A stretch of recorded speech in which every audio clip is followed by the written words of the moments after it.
Hello বন্ধুরা, এই দেখুন উদয়পুর কলেজ টিলা ধ্বজনগরের কীর্তন আজকে হলো শেষ দিন, পঞ্চম দিনের কীর্তন। আর আজকে যদি একটু না যাই, কীর্তনটা না দেখি হবে, কারণ আরো একটা বছরের জন্য অপেক্ষা করতে হবে। আর এখানে একটা বাউল দল উঠেছেন, এত সুন্দর গান করছেন। জানেন বাউল দলরা যে এখানেই যে কীর্তনে যায়, খুব সুন্দর সুন্দর গান করেন ওনারা, কিন্তু গানগুলি আপনাদেরকে শোনাতে পারছি না, তার জন্য আমি খুবই দুঃখিত। আর আমার খুব গানগুলি শোনাতে ইচ্ছা করছে, তার জন্য আমি দুই এক লাইন ট্রাই করছি, কেমন হয় কমেন্ট করে অবশ্যই বলবেন।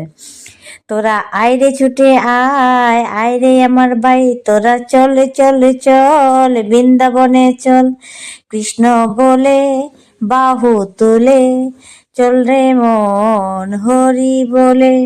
জানি না কেমন হয়েছে গানটা, কিন্তু এই ক্যামেরার মধ্যে আমার একজন ফেসবুকের বন্ধু মিনাশোকা দিদি ভাইকে দেখতে পেলাম, কিন্তু যখন আমি এডিট করেছি তখন দেখেছি। যখন আমি ক্যামেরা করলাম ওই দিদিকে আমি দেখতে পেলাম না, তার জন্য খুবই মিস করলাম।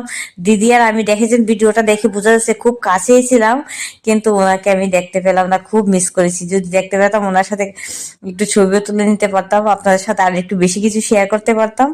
আচ্ছা ঠিক আছে, নেক্সট টাইম অবশ্যই দেখা হবে, কারণ দিদির বাড়ি আমার বাড়ি বেশি ডিফারেন্স না, কিন্তু যাওয়ার জন্য নয়তো দিদির বাড়িতে গিয়ে দিদির সাথে দেখা করা যায়। আচ্ছা, হয়তো আমাদের ভাগ্যে লেখা নেই দেখা, আবার লেখা হলে অবশ্যই দেখা হবে, ঠিক না? তারপর এখানে উঠেছেন বাউল দল, তো নেমে গেলেন, মা মনসা দলটা উঠেছেন, ওরা তো আরো দুর্দান্ত গান করেন। দেখেছেন এখানে মানুষের সমাগম দেখেই বুঝতে পারছেন যে কীর্তনটা কতটুকু জমেছে আর কি সুন্দর হয়েছে। দেখেন চারপাশে এত এত মানুষ, মানুষগুলোকে দেখতে তো আরো ভালো লাগছে। আর খুবই খুবই সুন্দর হয়েছে। আর এখানে ডেকোরেশন প্রত্যেকবার উন্নতি হয়। আমার কাছে আরো 2-3 বছর আগেরও ছবি ভিডিও ফেসবুকে আছে, কিন্তু এগুলো তো ফেসবুক মামা আমাদের আপলোড দেয় কয়েক বছর আগের।